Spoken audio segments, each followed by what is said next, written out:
How can I build a personal brand? How can I start putting myself out there? What's the best way to market myself without being or feeling weird? Public service announcement. This video is for people who actually want to start putting themselves out there. It is not for people who have zero interest in putting themselves out there. Okay, I just wanted to say that. Now that that's out of the way, let's begin. For some reason, as professionals, especially women and people from underrepresented backgrounds, we've been told that marketing yourself is bragging, being proud, and a weird thing to do. And so, what do? We stay silent or quiet. We downplay our successes, even when we're doing amazing work. Let's change that.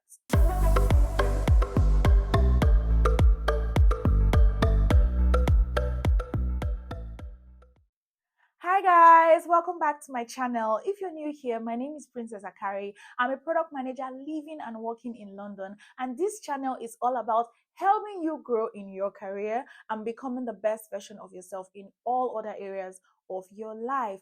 Today, we're discussing an interesting topic that I know many people struggle with: marketing yourself or how to build a personal brand. First things first, let's redefine what marketing yourself really means, because this may be the real reason why some people don't like it or don't want to do it, even though they know it's quite valuable for their professional lives or careers.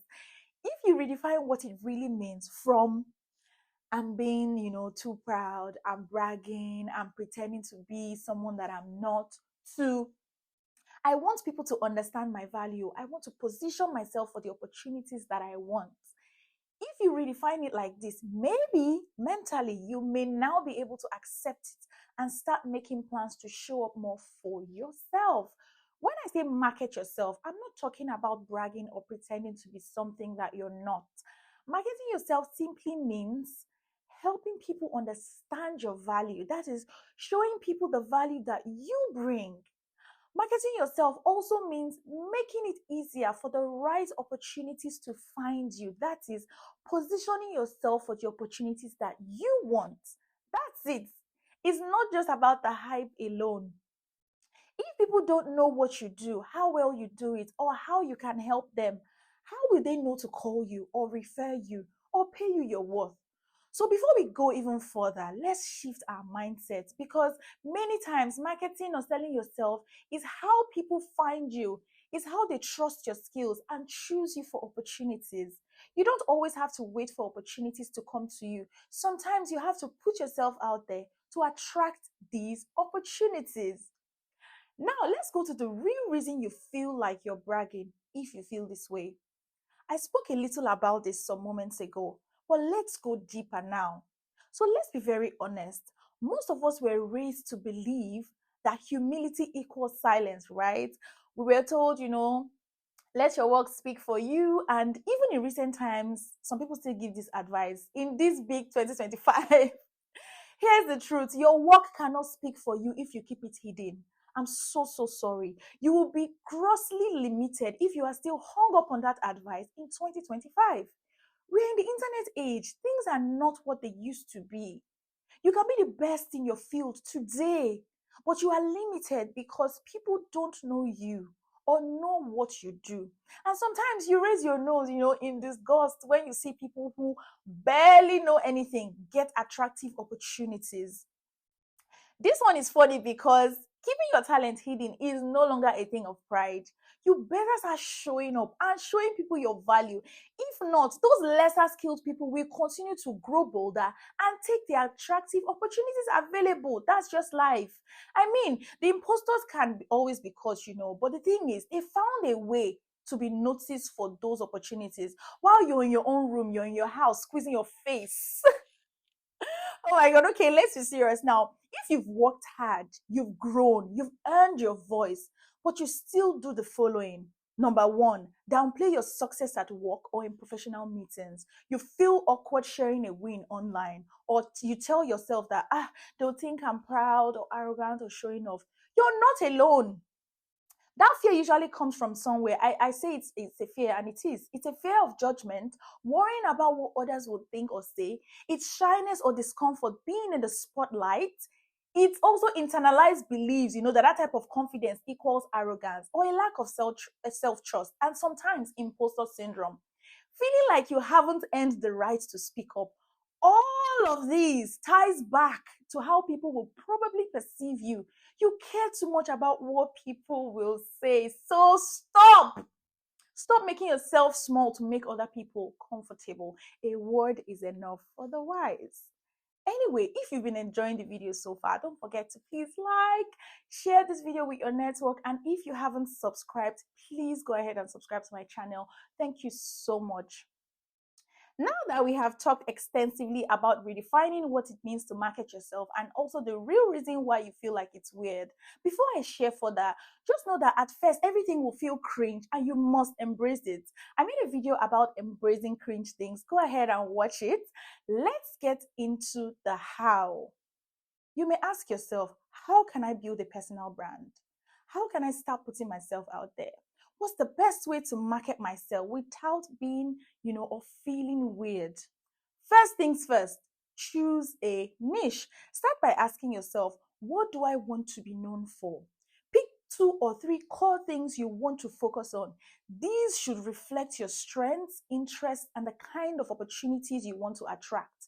In simple terms, when your name comes up, what do you want people to instantly associate you with? That's your starting point.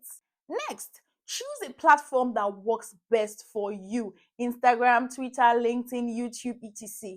People cannot connect with you if they cannot find you. You don't need to be on every platform. Pick 1 or 2 and be intentional. I mean, you can post on all platforms, but pick 1 or 2 as your main place. You just need the right people to see what you do. So choose the platform that works best for your use case. The next key step is choosing what to share. You know, now that you've chosen, what you want to be known for and where you want to show up, the next big question is, what should I share? Focus on value. Ask yourself, how can someone benefit from what I'm posting? And how can I share it in a way that clearly communicates my point of view?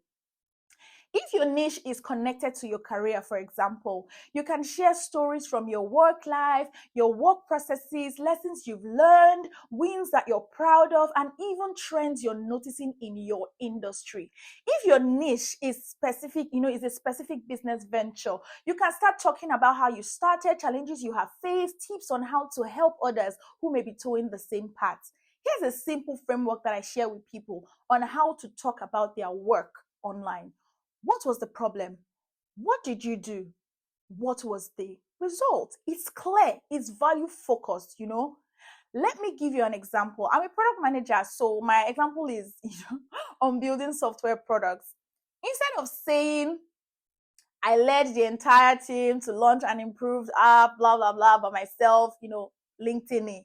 You can say we noticed that users were dropping off during sign up and had issues with our onboarding flow. So I spoke to some customers and also looked at the customer data to find out what the issue might be. Then I worked with my design and engineering teams to create and test the solutions. And within 30 days, we increased retention by 80%. Do you now get the points? Like, do you understand what I'm trying to say now? So you're not showing off. You're actually showing us your impact. You talked about your process. You talked about the problem, the solution. That's what hiring managers, clients, and any other kind of collaborator wants to hear. Another way to do this is to write on what has been shared already. Maybe from your company page, they just announced something that you were involved in.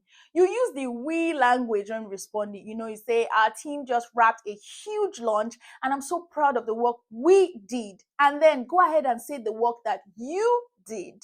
That's the starting point. And then you put the one that you did. Or you can teach through your wins, especially when you've done something over and over and over again and you've gained success. Example, I got multiple job offers. These are the things I did that might be of help to you if you're trying to land a new job. Another way you can put yourself out there or market yourself is by public speaking. Reach out to event organizers and apply or request to join panel discussions in your niche, podcasts and events, so that you can have opportunities to share your expertise on a larger scale. Also, Don't forget to engage in communities. Communities are very important. Actively participating in groups and programs helps you grow and strengthen your visibility and network. And it also gives you access to people who can help or motivate you. Also, on that community, they will know you for something. That's also building your brand or strengthening your brand. On this market yourself journey, another thing that makes a big difference is documenting your growth. You can reflect on your journey and highlight key milestones and share with everyone. Another way to build your brand is to create learning resources. This could be through written, audio, or video content, whatever format feels most natural to you. For written content, think articles, newsletters, or simple guides. Share lessons from your journey. Break down concepts that you've mastered or teach others how to do things that come easily to you. You'll be surprised how many people are still figuring out what you've already learned. For audio, for example, consider launching a podcast or being a guest on someone else's podcast. It's a great way to share your perspective in a more personal and relatable way. And for video, platforms like YouTube, Instagram or TikTok offer ways to connect, share, and inspire people. The overall aim is to offer value, something people can learn from, apply, or even be inspired by. And finally, one key way of marketing yourself is to advocate for yourself. This is especially important in your workplace or in your team. Don't assume that people always know what you're working on or how much value you bring. You have to show them. Share your progress, highlight your wins, and speak up about your contributions. It's not bragging, it's just visibility. And then visibility builds credibility. Speak up in meetings and proactively take on responsibilities. So far in this video, we've learned how to redefine what it means to market yourself. We've talked about the reasons for the limitation. We've also shared how to build your personal brand, where to share, and what to share. Here's what I want to leave you with. The world needs to know what you carry. Your work is not an accident. Your growth is not random. Your impact matters, and it's okay to own it. You need to be visible to the right people at the right time. Marketing yourself is part of your purpose, because the thing is, if you don't show up for your own work or self, why should anyone else? Let's see the version of you you've worked so hard to become. If this video resonated with you, comment below. Let us know what's one win you're proud of but haven't shared at all. Don't forget to like, subscribe, and share this video with someone who needs to hear this today. I'll see you in the next one. Bye.